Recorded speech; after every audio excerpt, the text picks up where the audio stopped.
I'd like to welcome Corin Chapman. Corin lives in Bloomington, Illinois with her husband Todd and children Ellie and Max. When Max was 14 months old, he was diagnosed with a peroxisomal biogenesis disorder. She currently serves as the board chair for the GFPD and is co-founder of Max's Miles Foundation, a nonprofit which provides children with disabilities modified go-karts to help them explore their world. In 2019, she co-chaired the Harmony Park project, which successfully raised $300,000 to build Bloomington's first fully accessible and inclusive playground. Today, she's going to be sharing with us about her experience with advocacy and how she's made a difference in her community and beyond. Corin, thank you for joining us today. Thanks very much for having me. Can you hear me okay? Can you hear me? Yes. Sorry, I was muted. Go ahead. Oh, okay. Sorry. It's like, oh, shoot. All right. Okay. Yes. So thanks so much for having me. As Katie summarized it pretty well, for the past 2 years, I've worked to successfully build a playground, an accessible and inclusive playground in the Bloomington Normal community. Ideally, this meetup or this exchange would actually be happening at that playground. So I have pictures of what it would look like and some of the thought that went into it, but certainly I welcome questions at the end. So if you don't know me, my name is Corin Chapman. I'm mother of Max, who was diagnosed with peroxisomal biogenesis disorder. As Katie mentioned, I'm also the current chair of the board of the GFPD. I'm, my personal life, I'm an actuary for a State Farm insurance company here in Bloomington, Illinois, and I can attest to the fact that I am a certified introvert. Advocacy is not something that is in my wheelhouse. It's not something that I ever strived for or pictured myself doing. In fact, I was sharing with Katie yesterday that we did a personality test thing at work to better understand our team dynamics. And they have all these different categories. And one of them is actually society and how much you care about your community and how much you want to improve the community. And on a scale from 1 to 100, I got a 3. Which is funny looking back now that I have done so much for my community. And I only say this to encourage all of you that maybe you think, hey, this isn't something I'd be good at, this isn't something I feel like I'm capable of, that you can still be successful. And a lot of that is driven by necessity, but also the stories that our children have to tell, and how you kind of fall into that advocacy. So this really all started with, Max and taking him to various playgrounds within our community. And I think these pictures represent essentially what Max was capable of interacting within the playgrounds, right? And so it's pretty obvious that within the Bloomington Normal community, the really only thing that Max was ever really doing at the playground, because he's not ambulatory, he uses a wheelchair, really it was the swings. And even from that point of view, he was growing out of most of the swings in our community as well. I think there was maybe one playground that had an accessible swing that he would still fit into this day.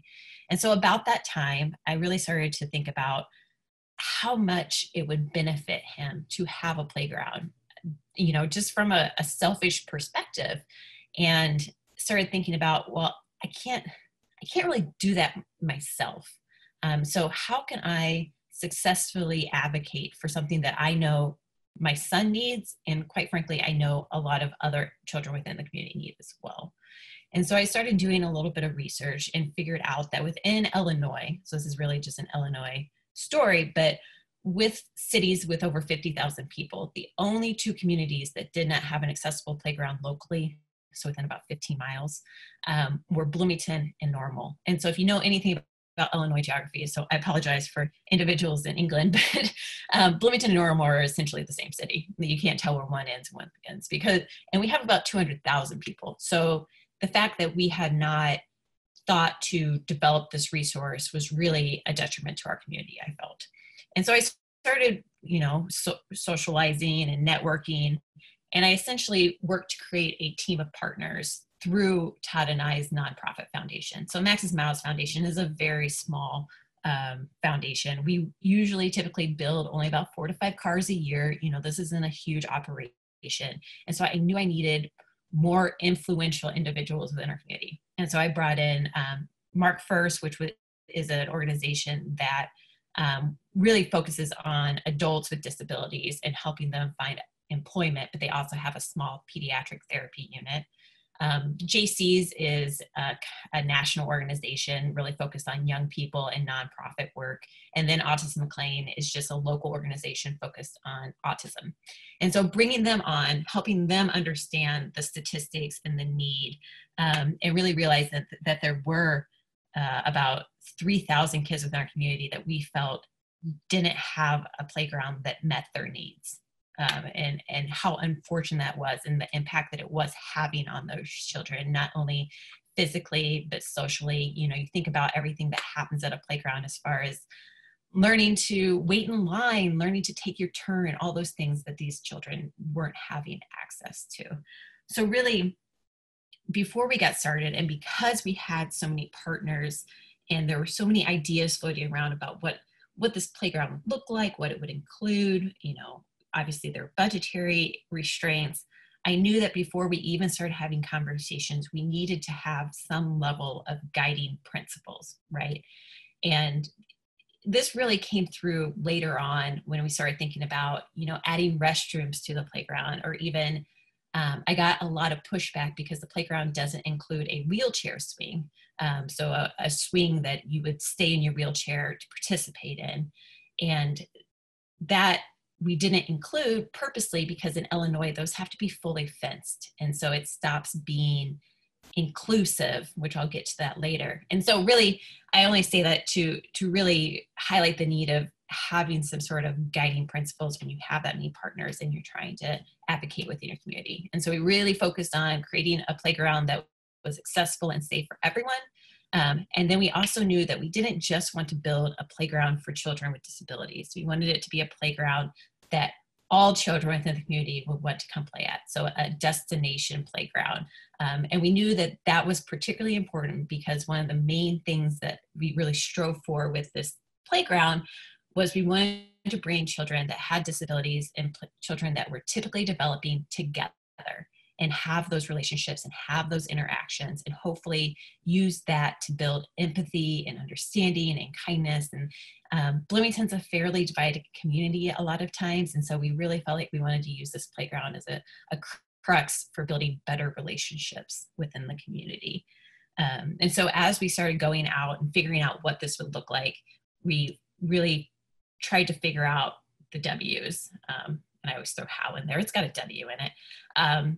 So why is this necessary? And I touched on that a little bit as far as the 3,000 kids that we felt didn't have a place that they could play safely. The fact that this is something that we felt Bloomington Normal needed, those sort of things. The when, so as far as the timeline, what was our goal? What, you know, how long were we going to try to fundraise for? When did we want to try to build the playground? And the where was a big deal. I mean, we are not landowners, right? And so how do we build a playground if we don't actually own any land? And that really comes down to the how, and probably one of the most important things was the how much, right? So how much is this going to end up costing? And really refining and asking all these questions and solving these problems before we even started to fundraise for something like this. And that really came together, and all of these ideas and features formed the Harmony Park project. So technically the Harmony Park project is just the underlying partnership and ideas that went into this playground and then helped us kind of form the fundraising entity. So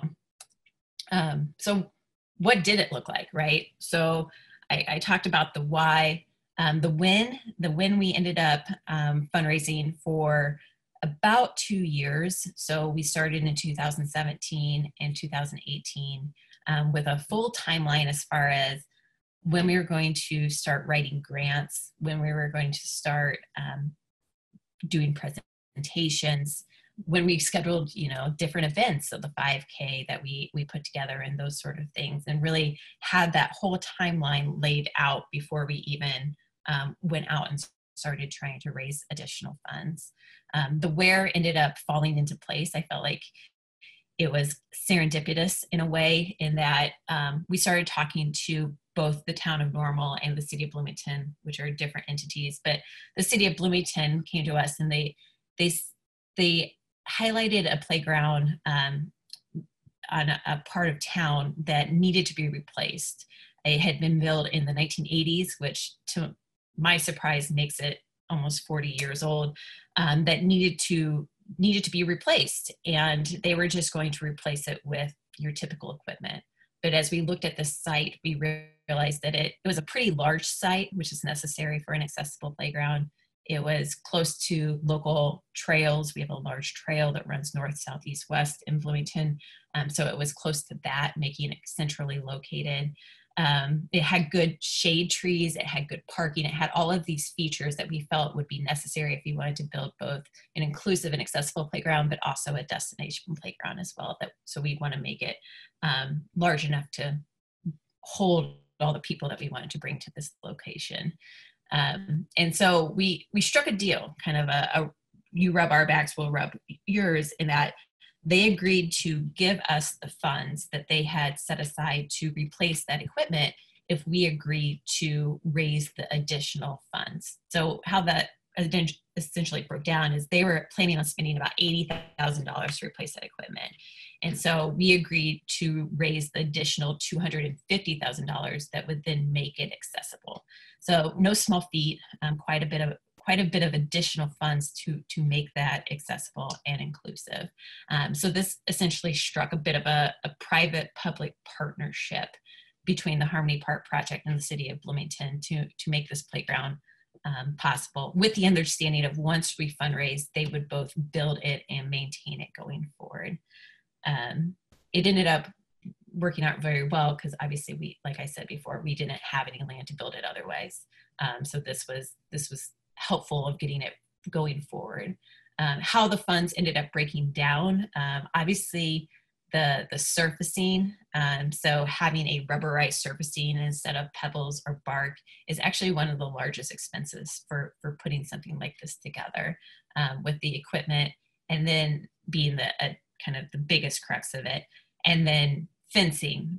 So when we worked with the individuals at Autism McLean, they were really focused on the fencing aspect of it, because you have children that have autism that are prone to running. They don't have a good feel for boundaries.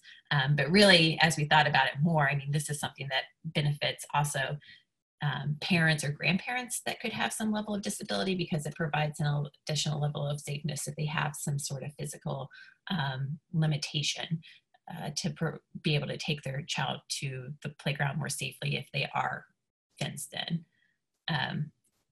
And so all of this came together. You know, we had takeaways, we had pamphlets that could be given to individuals, and we really tried to have all our ducks in a row. Obviously, you can't have everything figured out, but all our ducks in a row before we even started asking for money, to hopefully establish the legitimacy of it. Because before we went out into the community and started to fundraise, obviously no one had heard of the Harmony Park Project. We created it. And so we really wanted to make sure that we had a good plan, a good developed idea, before we did what I would call the 2-year media blitz that we ended up doing. And so my advice on media blitzes, and you can imagine as a certified introvert how comfortable I felt with some sort of media blitz as far as interviews and presentations, but it was a necessary thing to be successful. But certainly setting up a website, Facebook, Twitter, Instagram, all the different social medias that are available to you, it's going to be your lowest cost avenue of having a successful media blitz, and they do reach a fair amount of people, and they really are like the baseline, right? So it gave us a place that people could go to learn more information, to interact with us, to see pictures on a continuous basis. So that really they are super necessary if you want to, you know, do any sort of larger project. And really, I think my biggest piece of advice is to reach out to all clubs and organizations that might have a similar focus. So obviously we had our core partners, but we ended up partnering with I don't know how familiar you are with these organizations, but your Rotary clubs, your Kiwanis clubs, your Lions clubs, all these organizations that are also trying to do advocacy within the community. And so by doing that, I felt like we were able to reach more people without burning out ourselves, right? So the more people that you can bring into this and become excited about your idea, the less likely that all the work will fall on you. And that really comes down to this: never turn down an invitation to come speak to people. I spoke to rooms of 200 people. I spoke to rooms of 10 people. And I will say that the size of the group wasn't really any indication as far as how much money we got from those individuals. You could raise a large amount of money from a small group of people if you're in front of the right people. And so really just, putting yourself out there and be willing to speak about it, but also in a way that you have practiced your message points. That's why it was so important to have, the W's in place, so that there wasn't any confusion. People knew exactly what we were trying to do, how we were trying to do it, and why we were trying to do it. And I think by having that conciseness and preciseness of the message points, we were able to be more effective, and be able to raise this amount of money in a shortened amount of time. I know it seems weird to call 2 years a shortened amount of time, but often these projects can, take, they stop, start, and can take upwards of 5 to 10 years. So really the 2 years was a pretty condensed timeline for something like this. So I wanted to take just a little bit of time, and I realize I'm taking up too much time already, but to talk about why inclusive playgrounds are so key. So you can see the different types of playgrounds, right? So the ones we grew up with were exclusion, right? Where the children that have some level of disability didn't have a way to interact at all. Well, then they created these disability only playgrounds. And so now you're segregated. And then they created playgrounds that maybe had a piece of the playground that was integrated, but not all of it. And so really the best way to do it is to have it so that children with disabilities can be participating in all aspects of an inclusive and accessible playground. And so the quick pictures from the pieces of equipment within our playground. So this is called a rock and raft. So an individual can easily roll their wheelchair right onto this piece of equipment, and the people can stand both inside and outside of it and rock it back and forth. So this is a lot of fun, and it gets, this thing is packed with 12 kids all playing together. So just really great, inclusive, interactive piece of equipment. This is a roller slide, so just a great sensory activity, kind of like when you're sliding your food across the belt at a grocery store, but now you're sliding down it. So just a lot of fun. This is a merry-go-all, so it's essentially just your traditional merry-go-round, but it has these high-back molded plastic seats that provide additional amount of support for individuals that might have limited core strength, or some sort of muscle disability. And so really I've seen this thing also packed with probably 12 kids just hanging on to it. So just really fun, interactive equipment. And then our piece, because my son is deafblind, I wanted to make sure it had different aspects of both vision and hearing for him as well. And so this is a switch-driven piece of hearing equipment that is included within our playground design that is just really, just fun and interactive. So, this is pictures from the grand opening. You can see by the size of the crowd that when it did finally open, there was large community support. The guy in the red is the mayor, the guy in the yellow is the park director. So really just an incredible community event that brought everyone together to celebrate. And then you can see individuals playing on all the different pieces of equipment, and really seeing all the different abilities that can be together. So that's